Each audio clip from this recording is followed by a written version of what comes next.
I have been back in Sweden for a week, and I don't know why I left. The wildflowers, the midsummer light, the squirrels, it's all just magic. So here are some moments from my week. Well, hello. I just got back a few days ago from many months of travelling, and I feel like I haven't spoken to you in ages. I know I've been uploading content, but I wanted to sit down and have a chat. I have been filming lots of content recently as I went to Greenland, Peru and Ecuador for wildlife photography, and some pretty crazy things happened. First off, in Greenland, I slept in a house without heating in an inadequate sleeping bag in -30, and I've never been so cold in my whole life. It was tough. Then when we went to Ecuador, we had a whole fiasco with our vaccination certificates, and it even led to police thinking that we were buying fake passports. Oh, and I also discovered that I'd been carrying a tapeworm for the past 6 months. This week I have a guest. My friend Fabian is visiting. He is a wildlife photographer from Switzerland, and we're going to spend a week looking for moose and other wildlife, and it should be good. It is so nice to be back in the squirrel forest. I've met several of the squirrels again, including Buddy, who is very busy caching. I've also seen Sylvester and some of the other squirrels who I've not yet been able to identify, but it's so nice to be back in the summer. It is warm and green. I know so many of you have asked for an update about the squirrel forest, and I'm going to save that for another video soon, but for now, here is some summer squirrel footage. There are always less squirrels in the forest during the summer months. There is more wild food available, so they live deeper in the forest. But Buddy and Sylvester live here, so they visit every day.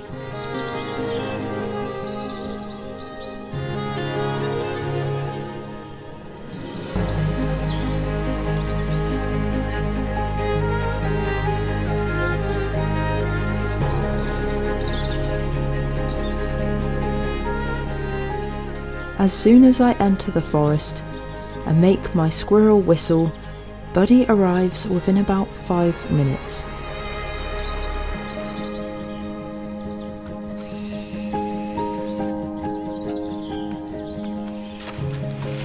Yay!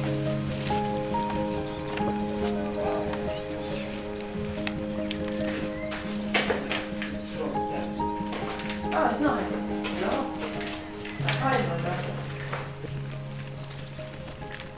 Before arriving to Sweden, I made an inspiration board with how I want the garden to look.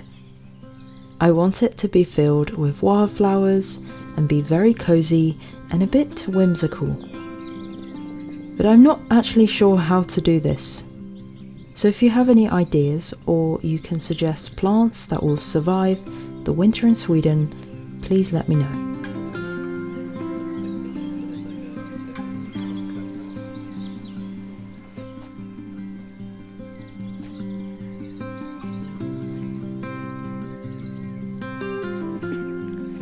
So last year was the first year I've ever grown vegetables and plants. I had varied success. My coriander did exceptionally well. Everything else kind of failed.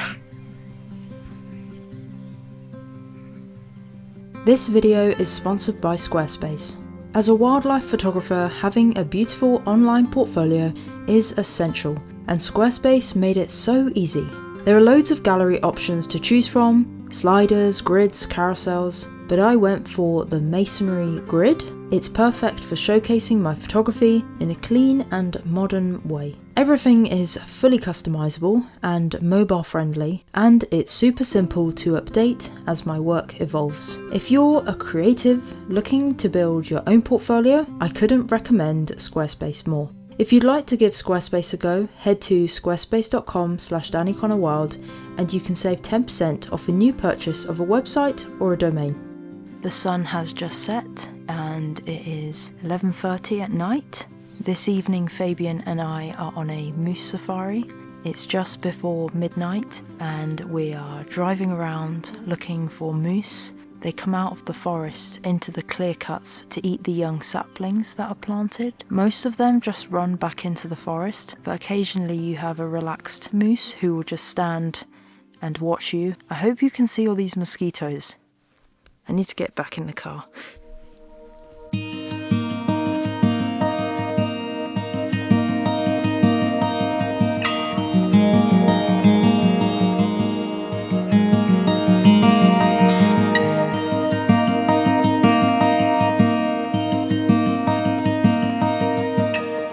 We headed off after 10 PM for our moose safari. There is 24-hour daylight now in the north, so we can be out all night looking for these amazing animals.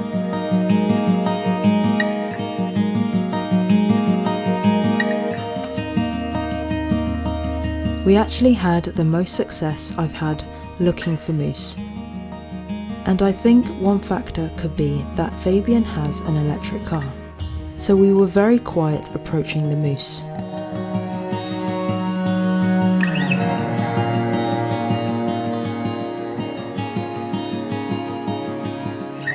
The moose venture into the clear cuts where they eat young tree leaves.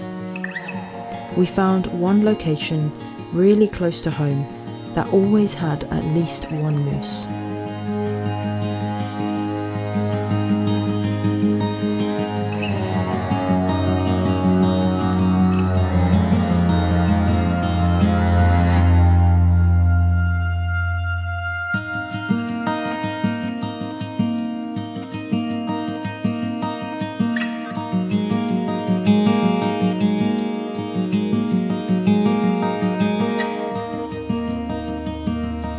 So something kind of insane just happened. We were driving back, we're only 15 minutes from the house, and we saw a pine marten cross the road. I was really excited because it's my first ever pine marten, and then we saw a bear. We saw a bear crossing the road. My first ever bear in Sweden.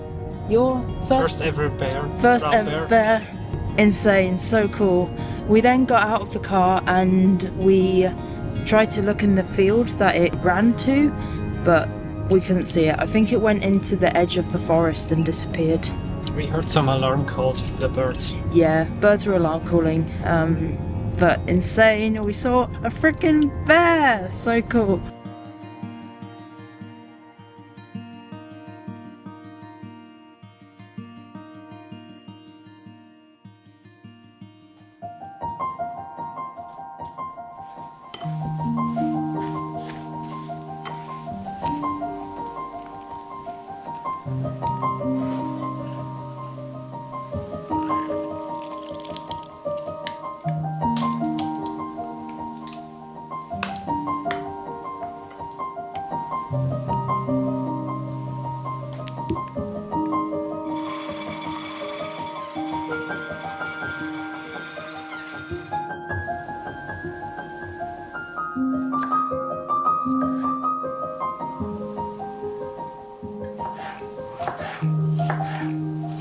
Since strawberries are in season, I decided to make a strawberry sponge cake. It was actually the first time I've whipped cream, and I was a bit unsure whether it would work, because I used plant-based cream. The cake ended up being so good, and I'm excited to make it again when I forage blueberries.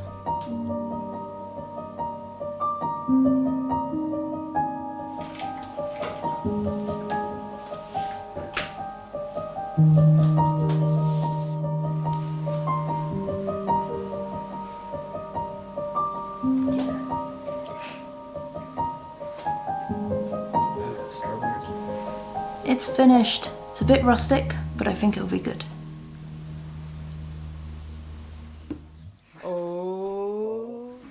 good. After I put the cream, I saw the recipe said put sugar when you whip the cream, but I don't think it's needed.